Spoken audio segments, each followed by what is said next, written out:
Good evening, Blue Jays fans, and welcome to another week of lovely Jaybird watching. I am Craig Boren. I am your host this evening. I am here with Adam Corsaro and Chris Key. Fellas, how we doing after, the game's already started, so we have a live show during a show again this week. How we feeling? Exactly. We won last night. So against the Red Sox that were a wrecking ball, right? Just as much as the Yankees in the last week. And you guys are still kind of like, really? Yes, I need to see no more optimism. Yeah. Drink more beer. there's optimism, I guess, but like when the pitching started so well and now it's gone basically off a cliff. Belly up. Yeah, the bats are there, which is great, and we've been getting some solid contributions on the offensive side from a lot of guys, but like it's not like the bullpen went and the starting pitching's been good, or the starting pitching went for a shit and then the bullpen has been good. It's like as soon as the bats heated up, the pitching staff just has sunk this team completely. Unless your name is Alek Manoah, and maybe Adam Simber. Who's been largely good, I guess. He's had a couple of stumbles here and there, but boy, do we need Pete Walker to sprinkle some magic dust or something in a hurry. I think at this point it's hurry up and get some cocaine and get the thing moving, but or are we coming to the terms that Pete Walker's not a savior at all? Fuck you, he is not. Are you just saying that because I wrote that article as the last thing I ever wrote on your website, 4 years ago? No. I'm just saying people say Pete Walker will fix him. Pete Walker will fix him. Well, maybe we're out of the fairy dust. Better start fixing. Yeah, maybe we're a little out of the fairy dust, huh?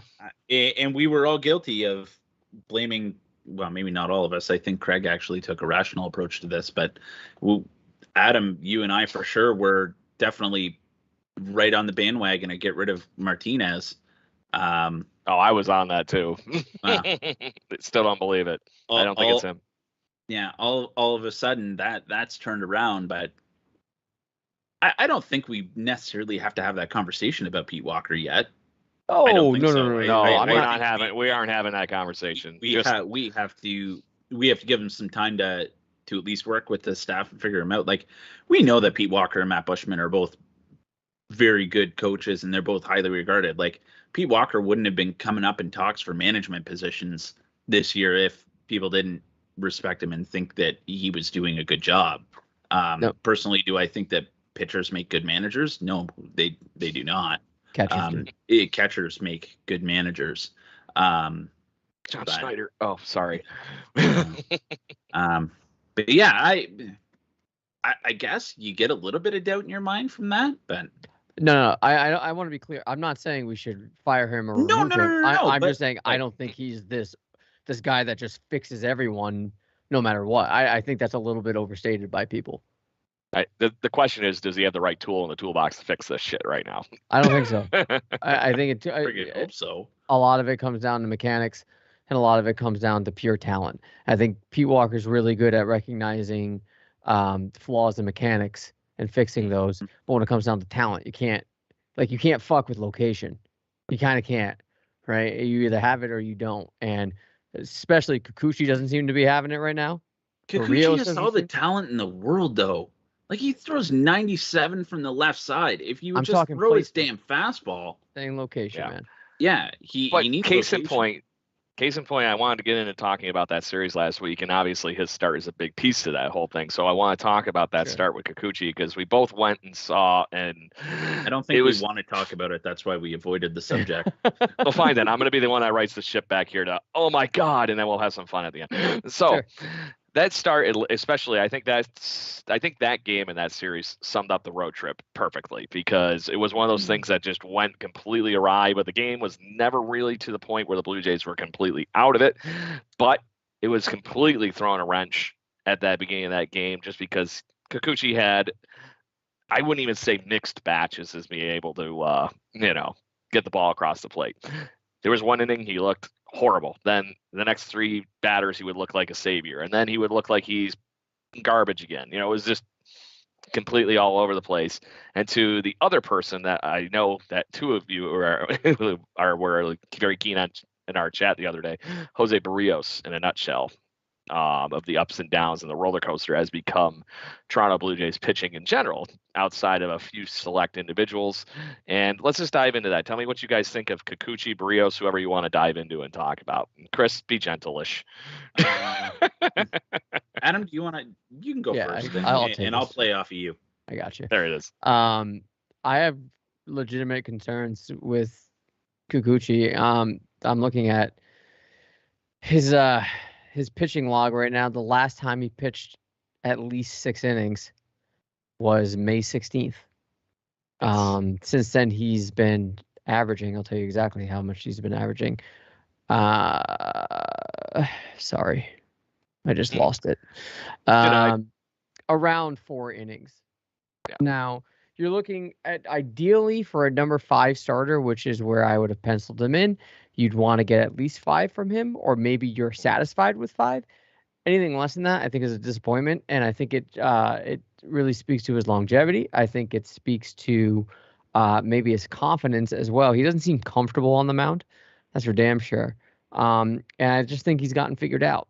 He's tossing meatballs up there. And look, Chris, I don't disagree with you that I don't disagree with you that he's talented. He is talented. Mm-hmm. There's no lack of talent there. But especially, I mean, I know he just pitched against Milwaukee, but in games against like New York or, we lost to the Orioles with him pitching. And when's the last time he won a game? Oh, he did beat New York, but that was I don't think he really had much to do with that. It was a 10-9 win, so he didn't factor into that at all. When's the last time he won? He actually won a game. How many wins does he have? I'm trying to get through the logs right now. He's got 2 wins. 2 wins. He's a 2-4 record, 5.08. Gotcha. So he won 5.08 ERA, and May 60 innings almost. May 16th is the last game he won, and he's only won 2. And the other one before that. Baseball Savant page. Okay. Average exit velocity 1, hard hit percentage 2, xWOBA 1. Those are supposed to be decimals, aren't they? 1. I have concerns. I don't understand, and I think what a lot of people have said about Kikuchi is like, why doesn't he throw his fastball more? Like, it's a good pitch. Well, I understand that, but like, he can't throw a slider as well, and his slider, he's been throwing at almost 30%. And if he does get it across the plate, it gets mashed. At least for the 97-mile-an-hour fastball, you have a fighting chance to get weak contact with, or some swing and a miss. Adam apparently has had a light bulb just moment. had his mind blown. I'm looking at his StatCast page, dude. His exit velocity is the bottom 1% of the league. Yeah. Kikuchi's, that is. Mm-hmm. Yes. Okay. Mm-hmm. So you want to see the mind blow that I just found? If you look at Kikuchi has a negative 0.5 WAR for the season. You want to know who else on our team has a worse WAR on that in our starting rotation right now? So he doesn't not Kevin Biggio. Go ahead. Because he might be a better position. He might be a better pitcher right now, and you are exactly correct with Barrios right now. He is a negative 0.6. Better whip, more strikeouts, but oh my God, it's just you guys know how optimism I am about Barrios, just knowing his tenure as a baseball player, watching him in the minor leagues and grow up to be a Minnesota Twin, and now being very excited to the fact that he was becoming a Toronto Blue Jay last year. Blue Jays fans have already seen the ups and downs last year even. Now you're looking at this. This isn't an ups and downs anymore, and I'm sorry to say that even I'm getting very panicked to the fact that he's got a lingering injury, something horribly wrong with his mechanics or whatever it might be, that he hasn't figured it out. And I honestly wish they would have just left him in the other day for those 100 pitches just to see if he magically happened to figure something out. I want to say it was Pat Tabler during that announcing game, during that game. He goes, I don't know why they're pulling him out. You got the Red Sox coming this week. Do you want to blow up a bullpen arm, or do you want to just let Jose Barrios go out there and air it out and hope he figures something out? Maybe that was the low stress situation he needed to actually just, go for it and figure out what the hell he could tweak with and play with while during a live game instead of batting practices. I'm assuming they wouldn't be trucking him out here like this if his side sessions, his bullpens, his simulated game stuff in between starts was looking this bad. I'm assuming the Blue Jays pitchers or hitters are not teeing him up in practice as much as any of the stuff that we saw with the Brewers. Yeah, he ended up tossing 66 that game. Yeah, it's extremely concerning when you just gave a guy $135 million or whatever they gave him. There's something mentally or whatever it might be that's become a giant hurdle for him, because in all reality, he got the guaranteed money out of that contract, but he wasn't getting a huge promotion on that. He was making pretty good money before he came here, wasn't he? I don't because think of he arbitration. Crazy man. I did to go look at his contract stuff. Yeah. I'm curious though. Yeah, I got to tell you, like, going back to Kikuchi real quick, I'm looking at, again, his Savant page. He's throwing his fastball more than any other pitch, Chris. He's throwing that. I want him to throw more though. I mean, the only other pitch he's using is a slider, and it's about almost half of the time. I don't know that it's the usage of the fat. I mean, yes, if that's all he's trucking out, but I mean, when Kikuchi gets into trouble, he shies away from his fastball and goes to his slider. And he goes to his slider, and he should just keep pounding the zone with the fastball. Live and die with it. You throw 97 from the left side, that's a tough pitch to hit. Yeah. And just to be that guy, Brios is making about $5 million more than he was last year. So it doubled his salary for this season, and it continues to grow and through his free agent year of being 35 years old from 28 currently. Similar pitchers to Kikuchi based on velocity and movement. Robbie Ray, 2021. Yeah, really. Yeah. That's very interesting. And we talked about that when we got him. Was he going to be the equivalent in the aggregate? I think it was more of like a reclamation project. I think that's what we were looking at, what P. Walker can do. But again, they all can't be gems here. And it doesn't seem like Kikuchi is. Now, there's time to right the ship in terms of the length of the schedule. But there's not time when you have a disparity of how many games? 12 and a half in front of you from the Yankees. You're flirting with a half a game with the Red Sox, sure, and you can make up that ground with this series in particular. But I don't know, man. Like, I know it's almost July, right? And we are officially 81 games today. Is that the correct statement? Or very shortly? So we're halfway. So, I don't know that we have a chance for the division. I think it's fair to say that, like, we got to kiss it goodbye. Yeah. Part of that whole fact is the fact that not what the Blue Jays are currently doing, but what the Yankees are doing. There's already people tweeting out their goddamn magic number for clinching the season. Just saying. The thing is, like, the starting pitching has to get back on track in a hurry, because let alone having Boston right now, you have 5 games in like 3 days against Tampa coming up. Tampa, yeah. Yes. So not to mention we're literally in the midst of a 7-day, 8-game stretch. Yeah, like if you don't get your pitching, like your starting pitching especially, figured out for that series in Tampa, holy shit. Like, we are going to be screwed. I didn't realize we were playing them 5 times. Yeah. Yeah. One's a makeup. How is it a makeup game? It's a makeup game because of the lockout bullshit. Yeah. We were supposed to be playing the Rays and the Orioles during that first week. Okay. Now there's no first week. They're mixing it into the schedule. They both played at Dome. How is this possible? What the deuce? So yeah, you're right, Chris. That's daunting. It's very daunting. And if you look at the run differential stuff, the Blue Jays right now, if you're looking at what's transpired, we were talking about this a few weeks ago, where we were finally breaking even with where the expected runs and all that kind of stuff was in the standings for us as far as record is concerned. Now the Blue Jays have quote unquote regressed to the point where we're expected to be a 39-34 team right now, not a 41-32. So I know it's only a few wins when you really talk about it, but we've gotten lucky is what that's saying, to have those few extra wins. And this is all based off run differential and who you're playing, all that kind of stuff is that expected record in the MLB standings for anybody that's listening. It doesn't know about that. So extra wins would have been all the difference last year. Correct. So the fact that we're on the better side of that coin right now is good to your point, Chris. So how do you keep doing that would be the next best thing as far as where this conversation is going, fellas, because we do have to find a way for the Blue Jays to eat innings. And I'm sorry to say it's not just the rotation. The bullpen's been a little off lately too. Obviously, that's probably circumstantial because of the fact that the bullpen is working more innings, just for the fact that they got to cover up what's going on with the starting rotation. But is there anything internally that we talked around a few ideas before here? Is this somebody that we hope steps up? Or is this, hope and a prayer to get somebody like we just signed Sergio Romo that is apparently in the Rogers Center today and activated, right? So yeah, that's anybody really want to tough. juggle that grenade? I think it very much, like we were just saying, it very much starts with this weekend on that. Like, they need to figure out some pitching in a hurry, or like at least if somebody comes out and they tag 4 runs in the first inning or two, a starting pitcher or two is going to have to wear it. And if it just goes right downhill, you got to throw that game in the garbage and just let him still trot out there for 4 or 5 innings, no matter what happens. Yeah. I think that goes especially with this kind of stretch we're in right now. I really like the Sergio Romo thing just because of his track record, and maybe there is a different change of scenery or something will help him. Like, hopefully that's all it is. He has figured it out in the past, and if I remember correctly, he has had some rough years in the past too, and bounced back very quickly, if memory serves me correct.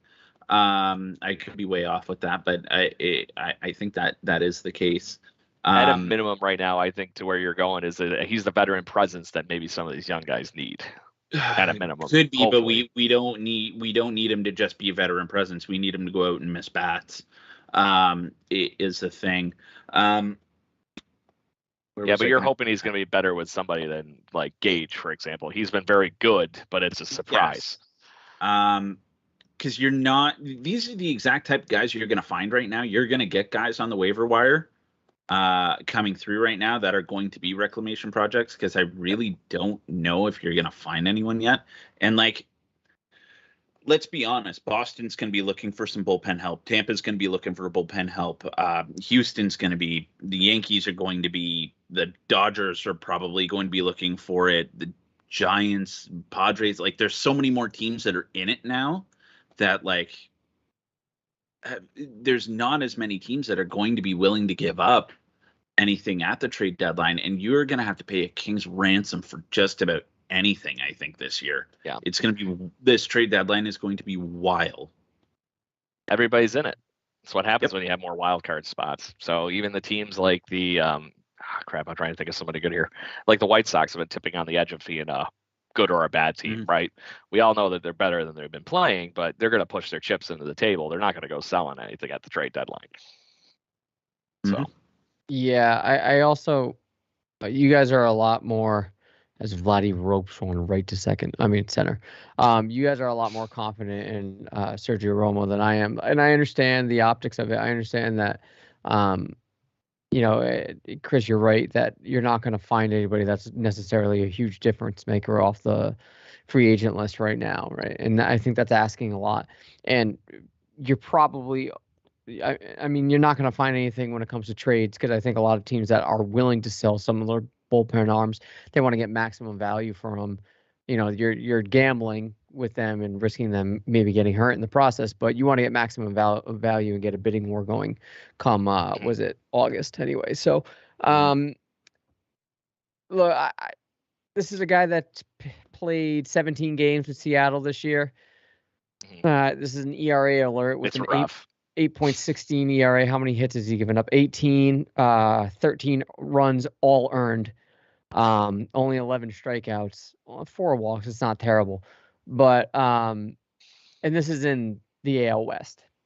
All right, and I understand you got the Astros in there, and you could say what you want about the Angels right now. They might just be frauds for all I know, but I have no confidence that he's gonna somehow turn this around against the best hitting league in baseball. So, especially with games against Tampa. Yeah, I mean, like, you got to get a chance, because he is going back to the West Coast after this. Right, we're going to Oakland and then Seattle. So I don't know, man. I'm just not confident in it. It's worth a shot, but because I know what everyone's thinking. What else are you gonna do? Because what you have isn't good either. Sure, but the only really internal option, Craig, to answer your initial question that I was thinking of was Nate Pearson, and we have no idea what's going on with that. And You got a lat strain or something, isn't it? Something like that. I'm saying in terms of longevity and his outlook and when he's going to come up, if at all. Oh yeah, we don't. Honestly, so and then you get so now you're in the wild card ballpark, like we were talking about before the show. You are hoping that somebody like, oh, well, maybe we'll just grab Josef Zaleta and bring him up and let him throw fucking fire out of the bullpen and hope it makes it. But mind you, he's in single A right now. This is exactly what happened last year. This is it. And people were calling for Charlie Montoyo's head, and my defense was, what do you want him to do? And the only argument that you can make that he's not fulfilling or not doing a good job managing the team is what you guys have been saying is maybe just let him eat it and leave those starters out there just to preserve bullpen strength. But you're running a like risk. The play over the weekend. I mean, I don't know that I necessarily disagree with the decision of pulling Barrios against Milwaukee. Yeah. They were not out of that game, and they almost did come back.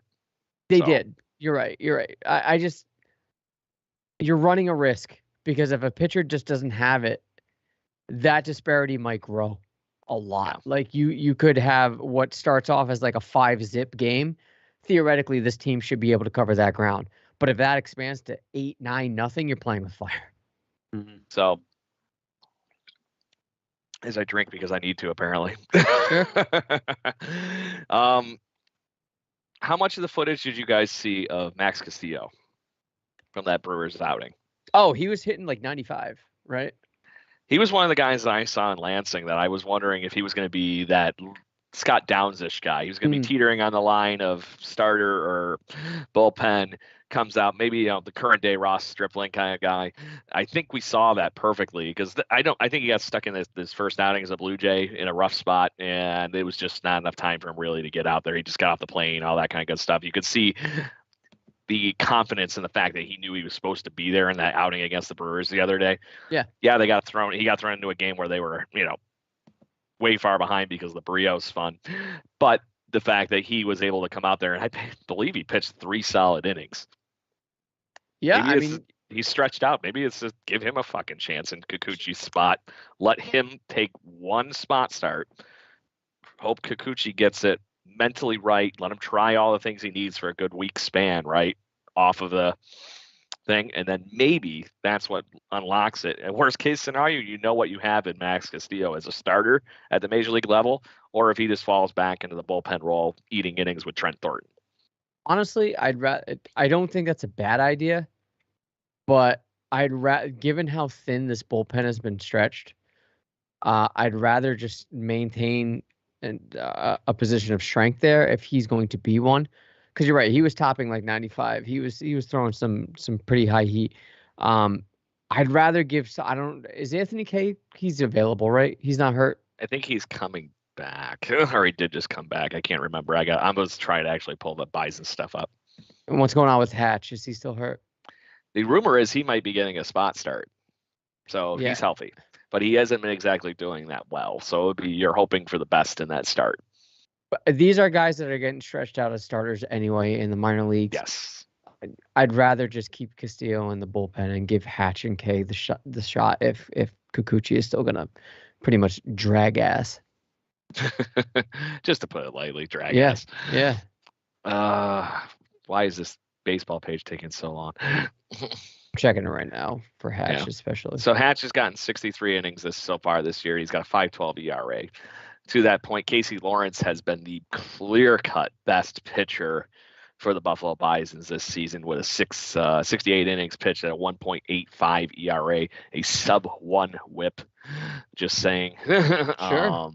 And then after that, you start getting into I would say the even B level for our minor league team, and the Nick Algera and the Bowden Francis guys that are on our 40-man roster.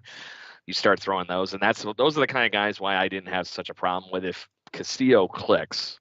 I have another bunch of wave arms that are in that ballpark that I could bring up and eat up hopefully those same innings like they've been doing over the last week, just because the starting's been so screwed up. You've had to bring up Casey Lawrence in the last week. You had to bring up Max Castillo.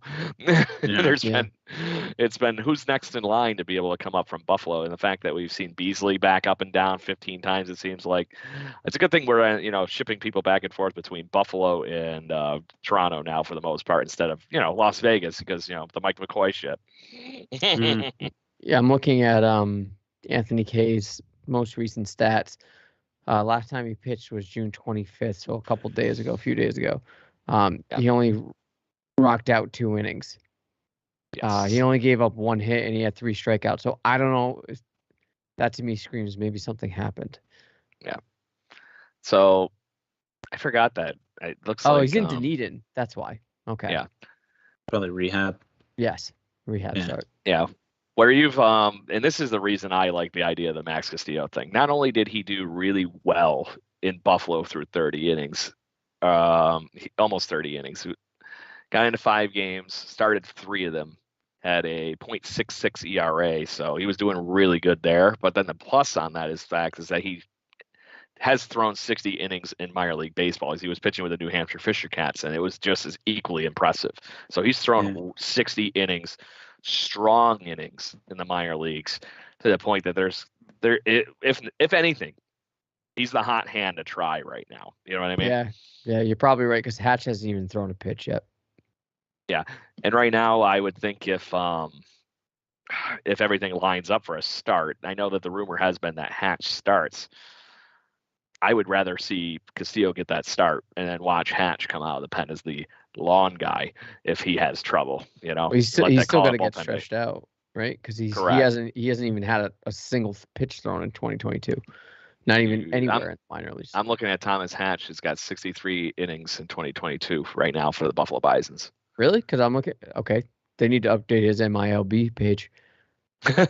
I'm looking. Oh, sorry, I'm on his MLB page. You're right. Sorry. So none at the major league level. It makes a lot more sense, Sky. I'm on there. Yeah. So, if that's what you want to do, I don't know. I just feel like if we're gonna have Castillo pitch out of the bullpen and he's comfortable with 3 innings, sure. I mean, you could go the opener route, but I don't see much success in that. Yeah, let them both go out there. Let them throw each 3 or 4 innings if they can get to it, and then you set yourself up for the regular, bullpen thing. Once or twice through the lineup, call it a day. Yeah, 4 wins, 4 losses for Hatch. 12 games he's started. But until they make that trade that we all are hoping that they do at some point to get an arm here, but to Chris's point, it is going to cost them a fortune. There's no way about it. We're going to lose one of our catchers for a halfway decent starter or reliever at some point. We are going to probably lose a prospect in that same trade. It's all these things that are going to happen. So right now, that's where we're going as far as the Toronto Blue Jays starting and bullpen arms are concerned. I think you guys tend to agree with me. I say, and the fact Sergio Romo is not the savior this bullpen needs, maybe. No, he's not. No.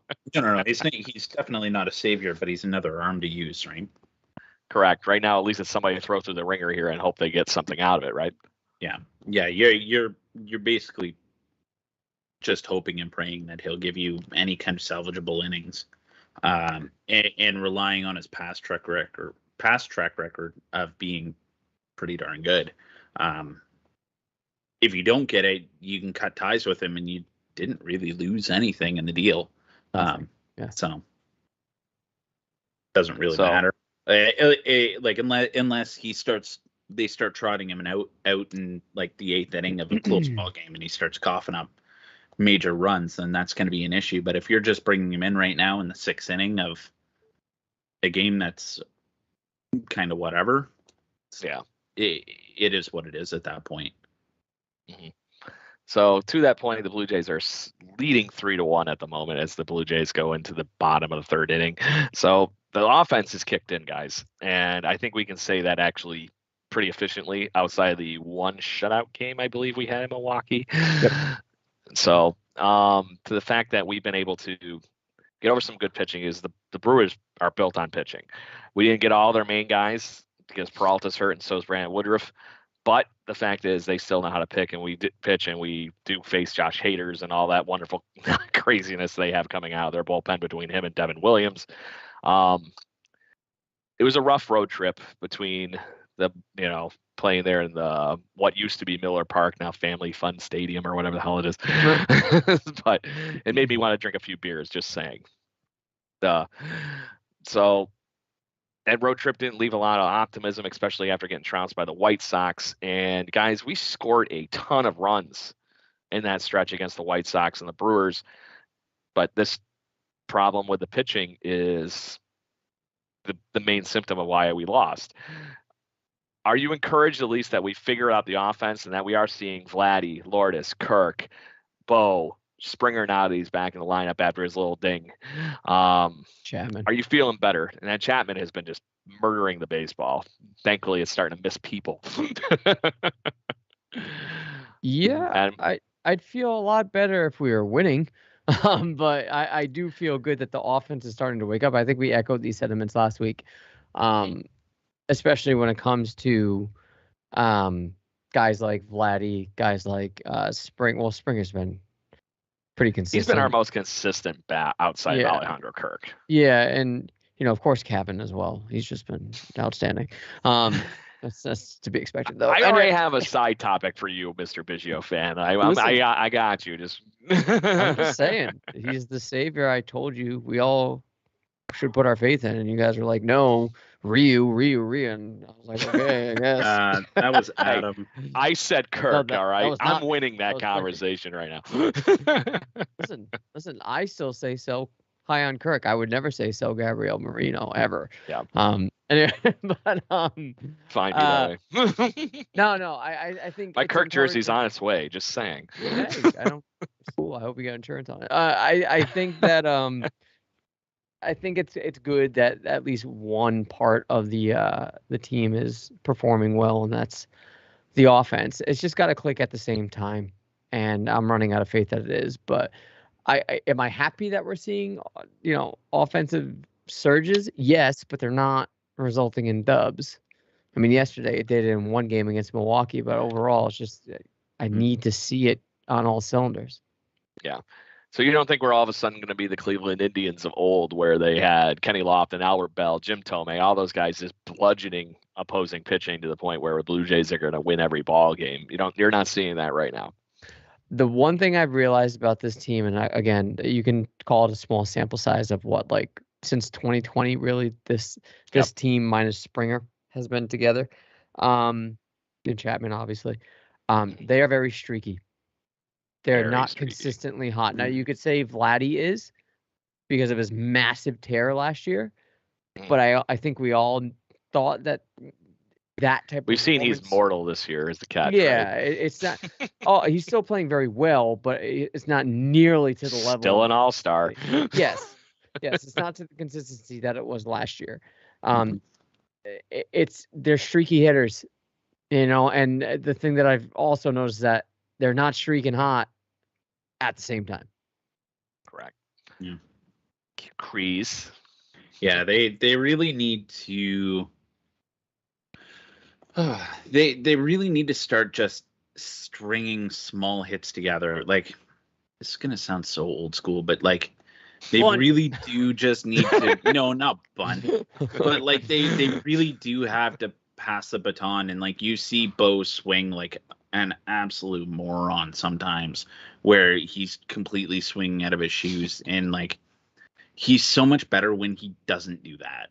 I know that baseball is a sport where it's all or nothing right now, and you're paying for doubles and home runs, but like this team could be so much better if they just had bat to ball and pass the baton. And like I said, I understand. I sound like an old man right now saying that. Sound like every little league coach I've ever had. Yeah, like baseball was better when back in the old days, but like.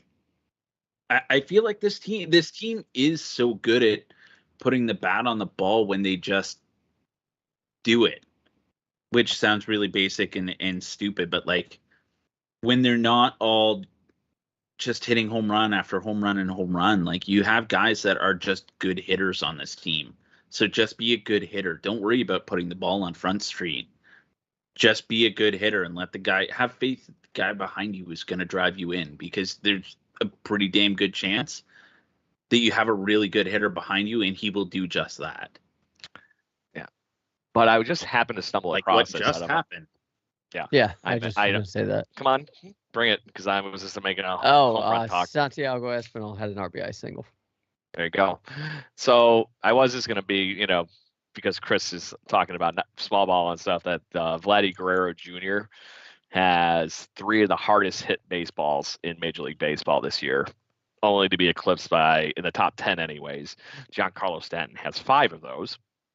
So 7 of the hardest baseballs in all of Major League 8 of the hardest Major League Baseball hits this year have come from American League East players. So just saying, that's a little nuts. Yeah. And that doesn't give a crap about ballpark size when you're hitting the ball over 110 miles an hour. Just saying. But where was I going? I was going to mention over the last week is I think I saw that we scored like 70 something runs over the last 10 days and still had a problem and went 4-6 over the last 10 games. That's pretty rough, boys. Yeah, I'll do the math right now. 1, 2, 3, 4, 5. 3, 4. All right, so I'll do the math right now. So we have runs scored. I don't have enough toes to count that high. 13, 20, 26, 35, 44, 48, 51, 58 runs we've scored over the past 10 games. Yeah, and we got outscored. Just saying.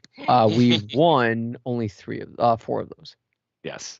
So it's been a rough stretch. So the offense either needs to go up a crazy tick, or you need to get, like we said, some contribution in pitching on those days that we're getting, because the fact that the opposing pit teams in those 10 games easily probably got to 70 runs, because there was days that we got doubled up. There was all sorts of mess going on.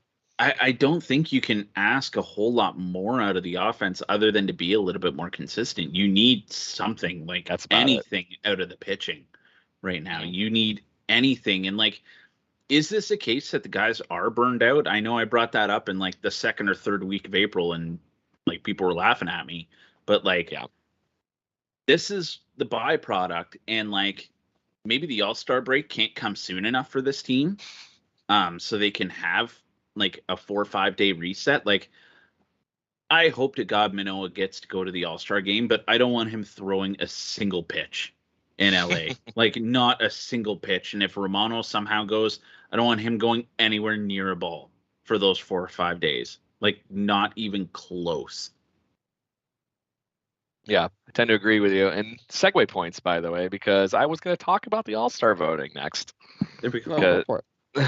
So right now, the Blue Jays, I think I'm counting here on. So we have 3. We would have 4 All-Star starters possibly right now with the current All-Star game voting leading that way. And in the top 3, how I mind you, is behind Aaron Judge and Mike Trout is Alejandro Kirk at 1.8 million votes, boys. I know that's Blue Jays fans turning out in spades, but I think the word's out a little bit in Major League Baseball that Alejandro Kirk is kind of a good hitter. Yeah. Just saying. Because I don't think I think I told you guys I got in a Twitter battle with a Yankee fan saying that Jose Trevino is the God's gift to catchers.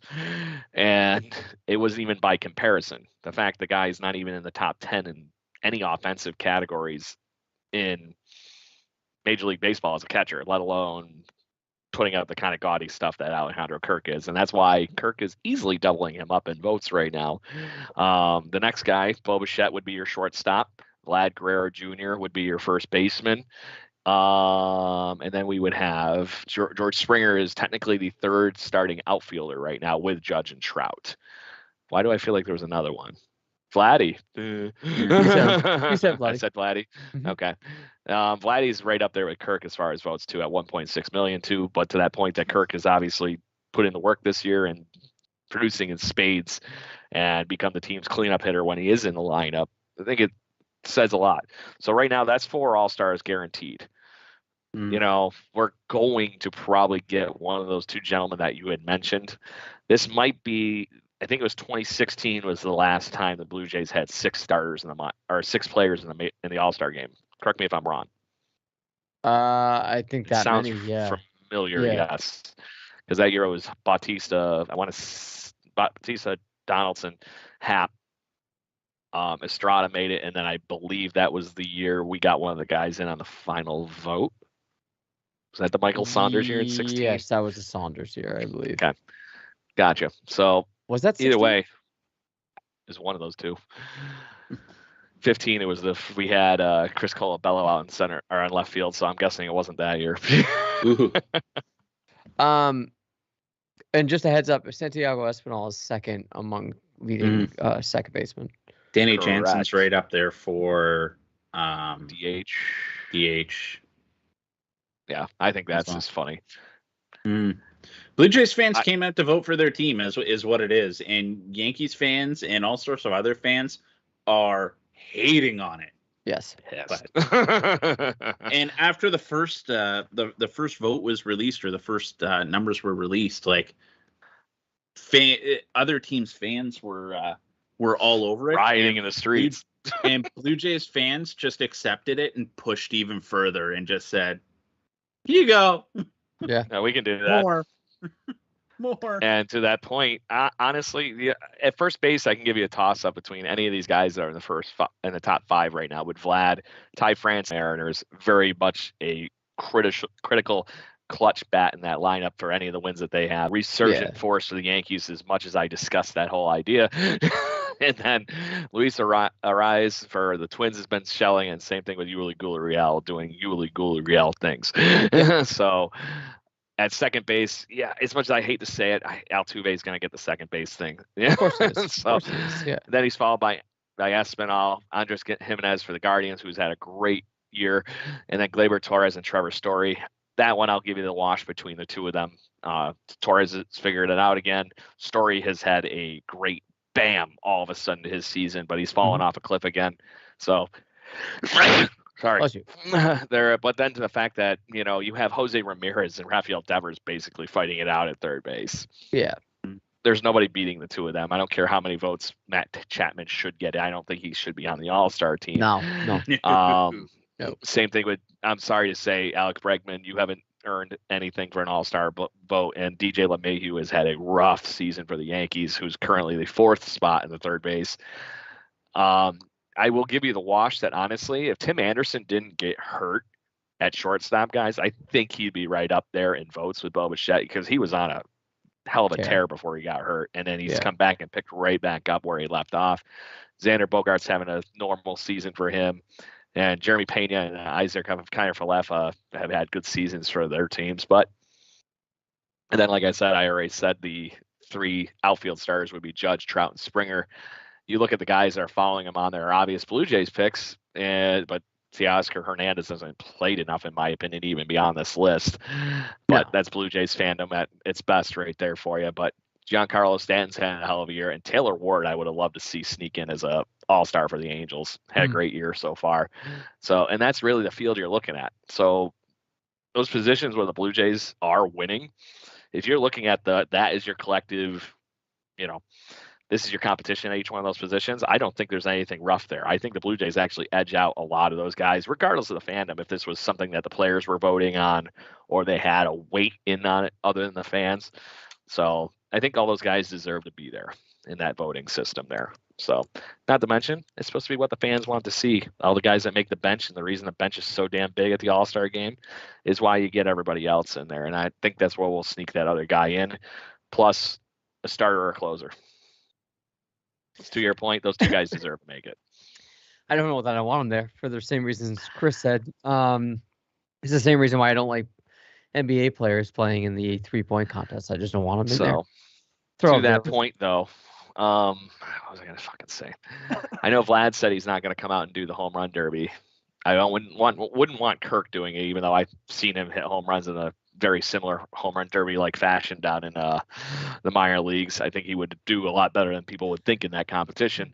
But is that the thing that tips Bo over the edge and lets him go nuts, or is it break him? But to that point, I think if you're Alek Manoah right now, and you get voted into the All-Star game, and you've been working as hard as it is, his confidence is already, guys, like all the way to the stratosphere. Do you think that takes him even to another level if he just goes, "That's right, I validated that shit"? There's a damn good chance that he starts.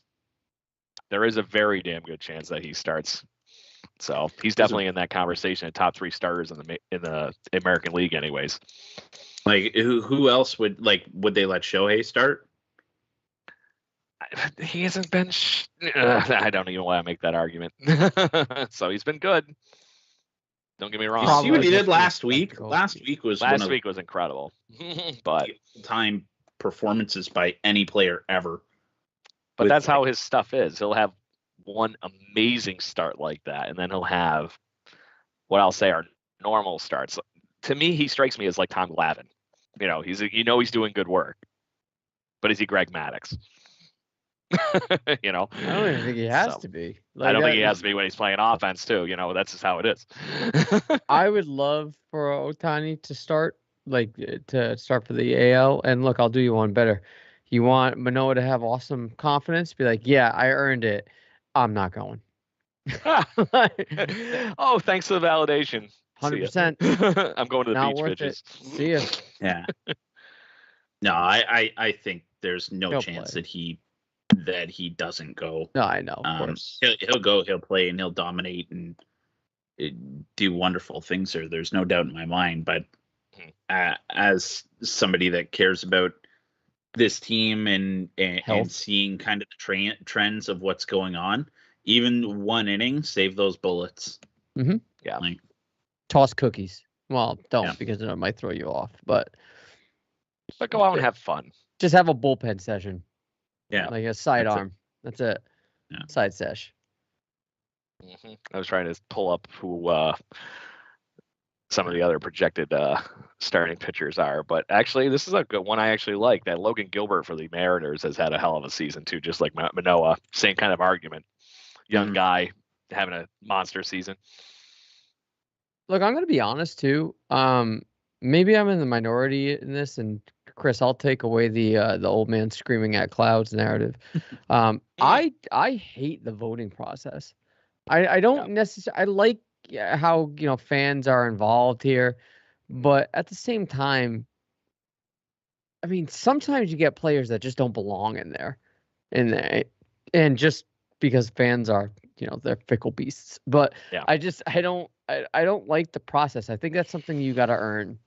And how do you fix it then? Do you let the players vote? Personally, yeah, league vote. I think you mix player vote in. That's some weighting to fan votes. Like it's 75% with a 25% player vote or something like that. Yeah. But to that point, I think this year's ballot's actually shaping up pretty good. This is an exception. Or do you let the players pick the starters, and then the fan vote picks the rest of the squad? Sure, the bench. Yeah, fill out the bench. That's fine. But like, okay, I'm going to say something controversial. Here it comes. Are we sure Bo Bichette is an all-star? A starting all-star? No. Yeah, I don't think he deserves it. No. I think he deserves to be on the team. I agree with that. I don't know that he deserves to start. I'd put Story's playing second. I can't vote Story. He would play shortstop anyway, but but his Bogarts right now, I'd say him and Bogarts are right here. But then because of Tim Anderson, I think you have that third person that's in there at that same level too. But like I said, he got hurt, and it hurt his voting outside of Chicago, I think, a little bit, Yeah. But to that point, Tim Anderson, I would love to see starting in an all-star game. Guy's fun to watch. I just I like the fact that Bo Bichette is, on the starting right now, or at least projected to be right now. It's gonna probably not help the Blue Jays in terms of their aspirations to get an extension done without, this is probably going to cost them a couple million on the books. But at the same time, I don't know. I'm just not a fan of the process. Let the league decide the starters and let the fans fill out the bench. That's fair. There you go. So, fellas, is there anything else you would like to add on any of those topics before we do picks to click and cement a new default pick for Mr. Panikar? Because Ryu is no longer going to be here this season. I think So, his new baby is Barrios, then, is it not? Mm-hmm. Oh yeah. Oh yeah. He might have. Is he the one that's been like me and preaching that whole idea that he's going to be fine? Don't worry about it. Just keep moving. No, He actually said that he was concerned about him, but he's been on the Barrios train for quite a while. There you go. I would have said that I would have locked him in at Danny Jansen if he was back, but he's at least a week away still, it sounds like. But it sounded like he's actually trending in the proper direction during yesterday's broadcast. He's hitting, he's fielding, he's taking batting practice, all that kind of good stuff. So he's probably going to do a rehab start somewhere in the minor leagues in the next week or two, I would think. So there's another fun conversation we get to have. Well, enjoy Mourinho. What do you do with all these catchers? Mourinho's going to get sent down. That's what's going to happen. I'm believing that more and more every day, regardless of the fact that he looks like he belongs. Mm-hmm. Right now, you just don't have anywhere to put him with Kirk being on fire, and Jansen's a everyday defensive catcher that's already knows the staff. There's just, oh yeah, where do you get at bats from Moreno in that mix, especially with Jano if he comes back and does anything like he's done the last 2 times he's actually been allowed to play. They love him. So they love Danny. All right. Johnson. I will pencil in Barrios shortly here, but let's talk last week. And this is a rough week for us to even be having this conversation because the Blue Jays went a whole 4-6 over the last 10 games and whatnot. And I basically think the road trip was, since last week, we won 2 games. The last show anyway. Yeah. So everybody picking 4-2 and 3-3, just throw those tiebreakers out. Yep. Get them out. I had Alejandro Kirk. Chris, you had Teoscar, who had a pretty decent week too. Adam, you had Vlad. That was your cheat code pick. And then Brendan had Gosman. So Gosman had a really good start yesterday, but I don't think he had such a good start against the Brewers the other day. It was kind of up and downy again. Vlad has been the resurgence of Vlad again, where Teoscar's been mixing games with good and bad. Kirk had a good stretch too. Was it them saying that I forget who won the Player of the Week last week, but it was because he got beat out basically because he was batting like 500. I forget the guy that we were talking about. Was it Paredes for the Rays? I'll tell you right now. Can't remember, but I'll let you 2 fight out the vote. Player of the Week. I think it falls down to Paredes, Vlad and Paredes, Vlad and Kirk in that conversation more for the last 7 days. I would say Kirk. He's just Chris. I'm gonna let you be the fun-loving tiebreaker. You gonna let me tie it all up? Yeah, sure. Why not? Let's make it fun. We're starting back at 0, boys. Yeah. Everybody's got 3 wins. So there you go. So I guess that means I get to go. I won 2 weeks in a row. Shit. There you go. And I think if we're going to use Vlad as a cheat code, I think everybody's used him once now. Recycle. I was thinking we can use him like a mulligan in golf. You get one until everybody gets it. Okay. And actually, I am wrong. Brendan Panikar has not picked Vlad yet this season. Oh, wow. So until I'm looking at the stats right here, my friend. All right, fine. Big old goose egg with Brendan with Vlad in there. So he's won with Springer, Teo, and Manoah the 1 week. And that was like basically, I think, the only time. Oh, I take that. We've won twice with Manoah this year. Oh. So that's 2 weeks that Manoah's been your winner. He's become the cheat code. Yeah. I think I'm going to ride Chapman. He's been looking hot. I'm going to go with that one. Not bad. My turn? Yeah, go for it. Sergio. No. Sergio Romo, he says. I will pick. Teo. Josver Soleta. Got it. I'll go Teo. Going with Teo. All right, Chris, it's your turn. You're going to pick Barrios, right? No, I will save that for Brendan. He is all about that.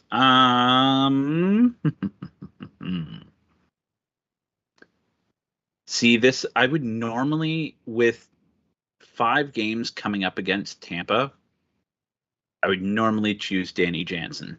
Yeah, I know, right? Because he typically mashes Tampa pitching. Yeah. So in that case, I'll take Marino. Okay. Ooh, there it is. Just going to go and get him in the aggregate, huh? Yeah, why not? Has he hit a home run yet? He has not, but he's had a couple of this screamers. He will this weekend. So let's go for the tiebreaker here, boys, so we can talk up the summary of what comes in the week here. We are finishing up the Boston Red Sox series tomorrow on Alek Manoah Design T-shirt Day. Just saying. And he will be starting. They're currently winning against the Red Sox 3-0. So there might be 4-1. Nice of them to lie to me on the schedule. So 4-1. We got the 2 games against the Red Sox, and then we have 5. Yes, count it. 5 against the Tampa Bay Rays in Toronto, thank God, before we go to Oakland next week. So we have 2, 5, and a single game against the Oakland A's. So that's 8 games. What do you think we're going to be doing over those series? And Chris, it's your turn to go first. Yeah. So we got 2 against Boston, including tonight, 5, and then 1. Got the man on the hill tomorrow. Yeah. So Tampa Bay, you're going to see everybody once. Yeah, that's fucking terrifying. Bang head against desk. Hope for best. 2 and 5. Oosh. So how do you thinking that's going to break out? And actually, you're a game short. Oh, am I? It's 8 games. Is it? Right. No, if you count 2, tonight. Yeah, 1, 2, 2, and 5. 3. Yeah, sorry, I double dipped on the Rays game when I flipped pages. So yes, 2 and 5. Oh, wait, we're recording next Tuesday? You would count the A's game the Monday. Yeah. Oh, we're playing the A's? 3 and 4. Yes, you're playing the A's. 3 and 4. And someday we'll learn to add. Anyway. There's 8. I still thought that was games, 8. Yeah. 1, 2, 3. There are. It's 8, tonight, so there are 8. Yes. So Chris, then you could add one onto your win column or your loss 4 column. 4 then. Fuck it. 4 and 4. Fuck it. 4 and 4. Optimism at 500. Mr. Corsair. There it is. Stay afloat. Just keep swimming. Just keep swimming. Yep. So Just remember, fish are friends, not food. I'm not 100% confident that they win tonight, but I am confident that they win tomorrow.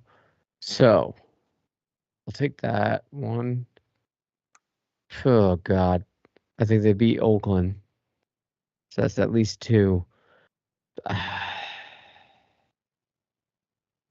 3 and 5. So I guess I'm going to be the only optimist in the group because I think we're going to be able to go 5 and 3. I think they only take 1 That's me Tampa. splitting. That's me winning 2 against Tampa and then sweeping the Red Sox because of Manoah tomorrow. And I've been liking what I've been seeing so far tonight. I'm being optimistic about tonight more than anything. And then we damn well better beat the A's, just saying. Although they pushed the Yankees to the limits over the last couple days too. So I don't know how the fuck the Yankees came back last night. I'm just going to be that guy and says it. And it's on the road, right? And there's no travel day in between. Correct. So no travel day to go all the way across the country. So it's going to be fun. Not to mention, I'm hoping that the home field advantage this weekend against the Rays, the Canada Day weekend, fellas, gives us some good boosts in the stands and lights a fire under this team's offense and hopefully the pitching too. So I hope so. I hope. Anything else, gentlemen, before we say Happy Canada Day to everybody and a Let's Go Blue Jays chant like we usually do? No, other than this series against Tampa is going to be. This is a make or break for where vital. You want to be. Mm-hmm. It's weird to say that at the beginning of July, but this is like make or break time. Halfway through the season, this is getting to put up or shut up time. Yeah. And we only have these couple of weeks here are basically the last time we play the division until we get to crunch time. Mm-hmm. So any games that we can do here to steal some of these wins from them does help us immensely. And then hopefully in the midst of this time between then and there, we can beat up on some of these other teams as we'll play some of the lower interleague division matchups and stuff like that to be able to hopefully get that all back into place and get us back in the right part of the win column and making us feel a little bit more confident, and hopefully the team feeling a little bit more confident before they have to worry about bludgeoning the Rays, Red Sox, and Yankees again to finish off the season. So, fellas, thank you very much for coming back as like always. I'm sorry to say Brennan Panikar is busy at certain other sporting events. He's at the ball game tonight. He's at the the game. ball game. I thought he was at the. For some reason, I was thinking it was a Canadian football game, and I'm like, it's a fucking Tuesday night. No. So I couldn't remember. So to It's that not point, even Brendan, we hope real. you're enjoying a soon-to-be win for the Blue Jays. But until next week, make sure you catch us here live on Facebook, YouTube, Twitter, and funny enough, even on LinkedIn if you feel like being a little bit more professional with your tie and everything and finding us and tune in live Tuesdays. Make sure you check us out on anywhere you get your podcasting pleasures from, whether it's Spotify, Google Podcast, any and all of the above. And we are the official podcast of Jay's Journal, part of Fansided, and our friends over at Stadium Scene. Make sure you can check them out as well. Until next time, boys, 2 claps and a Ric Flair. Let's do it. Woo! Let's go Blue Let's Jays. go Blue Jays.